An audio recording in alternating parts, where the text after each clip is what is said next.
समय पर शादी का नहीं होना ये बहुत बड़ी समस्या है जो आज के डेट में देखी जा रही है। किसी भी जातक की कुंडली में सप्तम घर में अगर कोई मेलेफिक प्लैनेट बैठे हो या फिर मेलेफिक प्लैनेट की दृष्टि वहां पड़ रही हो या फिर सप्तम घर के जो लॉर्ड हैं वो कहीं पे मेलेफिक प्लैनेट के संपर्क में है या फिर मेलेफिक प्लैनेट की दृष्टि वहां पे अगर पड़ रही हो या फिर शुक्र जो है वो मेलेफिक प्लैनेट के साथ में बैठे हो या फिर मेलेफिक प्लैनेट की दृष्टि शुक्र पे पड़ रही हो, तो इन सब कारणों को अगर हम लोग एक साथ में देखें तो उस निष्कर्ष यही निकलता है कि शादी होने में डिले होता है या फिर इतना डिले होता है कि फिर लास्ट में शादी भी नहीं होती। एक एग्जाम्पल के तौर पे अगर इस कुंडली को अगर हम लोग देखें ये जिसमें राहु लगन में बैठे हुए हैं और सप्तम घर में उनके ठीक सामने जो सप्तम घर है वहां पर केतु बैठे हुए हैं, 6th हाउस में चंद्रमा बैठे हुए हैं और 9th हाउस में बृहस्पति बैठे हुए हैं और 10th हाउस में शुक्र शनि और मंगल बैठे हुए हैं, 11th हाउस में सूर्य बैठे हुए हैं और 12th हाउस में बुध बैठे हुए हैं। तो ऐसे में हम लोग देख रहे थे 7th हाउस में केतु का बैठना 7th हाउस को ग्रसित कर देना हुआ, क्योंकि केतु एक क्षयिक ग्रह है और केतु का सप्तम घर बैठना सप्तम घर को पीड़ित कर देना होता है।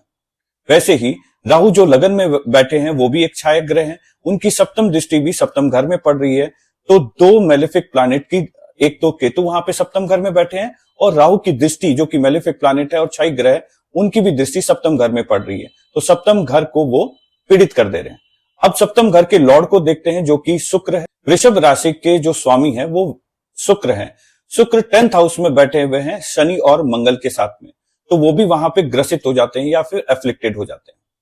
और तीसरा है सप्तम घर के जो कारक हैं वो है शुक्र, जिसके मैंने अभी आपको बताया शुक्र ऑलरेडी शनि और मंगल के साथ में बैठे वहां पे वो ग्रसित हुए हुए।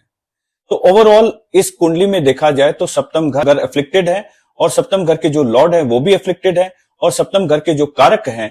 जो कि शादी के कारक हैं वो भी एफ्लिक्टेड हैं। इस कुंडली के हिसाब से देखा गया इस जातक की शादी अंत तक नहीं हुई। इसको अगर और दूसरी तरीके से देखा जाए तो चंद्रमा जो 6th हाउस में बैठे हैं अगर उसको लगन पकड़ लिया जाए, इस कुंडली का जो 12th हाउस है चंद्र लगन की कुंडली से वो 7th हाउस होता है, वो भी तुला राशि है और तुला राशि के भी स्वामी शुक्र होते हैं। ये एक यूनिक कुंडली है जिसमें लग्न लॉर्ड के साथ में भी सप्तम घर ग्रसित है और चंद्र लगन के हिसाब से भी 7th लॉर्ड ग्रसित है, क्योंकि तुला राशि के भी स्वामी हो गए शुक्र 10th हाउस में शनि और मंगल के साथ में बैठे हुए हैं और मंगल की भी 10th घर से चौथी दृष्टि है वो भी 12th हाउस में तुला राशि के ऊपर पड़ रही है, तो वो चंद्र लगन के हिसाब से सप्तम घर को भी वहां पर वो ग्रसित कर रहे हैं। ओवरऑल देखा जाए तो लग्न लॉर्ड के हिसाब से भी और चंद्र लगन के हिसाब से भी ये कुंडली उपयुक्त नहीं है कि इसकी शादी हो जाए। कई बार ऐसे प्रश्न आते हैं कि इसका कोई उपाय हो सकता है क्या, तो इस चीज की जानकारी मैं एक स्पष्ट कर दूं। हमारी जो कुंडली है हमारे कर्मों का ही प्रारब्ध है और हमारे जैसे कर्म किए हुए हैं उसका लेखा जोखा हमें कुंडली में प्लैनेट की प्लेसमेंट के हिसाब से देखने को मिलता है। जो प्लैनेटरी पोजीशन जो बैठी हुई है उसके हिसाब से जो योग बनते हैं, चाहे वो खराब योग हो या शुभ योग हो, वो उस हिसाब से ही हमारे जीवन में आते हैं। फिर भी रेमेडी के तौर पे अगर हम लोग देखते हैं तो इस कुंडली के हिसाब से सप्तम घर जो लॉर्ड हैं वो शुक्र हैं जो कि शनि और मंगल से ग्रसित है। ऐसे में एक सजेशन दिया जाता है कि शुक्र के बीज मंत्र का अगर हम लोग जाप करते हैं तो अच्छा रहता है। चंद्र लगन के हिसाब से मंगल 12th हाउस को, जो तुला राशि के ऊपर मंगल की जो दृष्टि पड़ रही है वहां पर, तो वो 12th हाउस को भी डिस्टर्ब कर रही है। तो ऐसे में मंगल के लिए ओम रिंग सिंह अरम वासु पूज्य प्रभे नमः की अगर माला निरंतर फेरी जाए तो इसमें कहीं ना कहीं हम लोगों को सपोर्ट मिलता है। आपको अपने कुंडली में देखना है कि आपका भी ग्रह गोचर इस तरह से है या कोई डिफरेंट है।